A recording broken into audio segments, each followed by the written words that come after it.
High বন্ধুরা, আসসালামু আলাইকুম।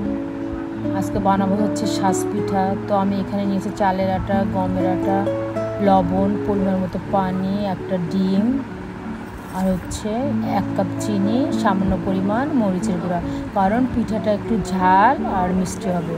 তো সব উপকরণগুলো আমি একসঙ্গে মেখে নিচ্ছি। আর একটু পানি লাগবে, তাই পানি দিলাম।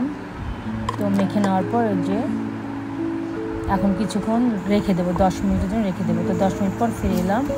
এখানে আমি একটা প্যান নিয়েছি, প্যানে হচ্ছে তেল দিয়েছি। তেল কিছু গরম করার পর আমি সাজটা গরম করে নিয়েছি। তো এখন ভাজবো। দেখেন আমি কীরকম করে ভাজতেছি।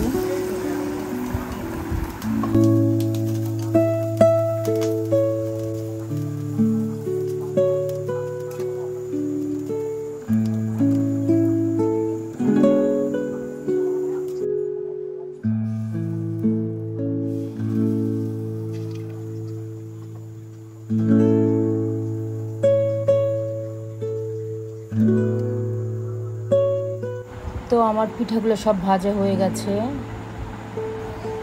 হয়ে গেল আমার ঝাল মিষ্টি অনেক মজার সাজ পিঠা। ধন্যবাদ সবাইকে।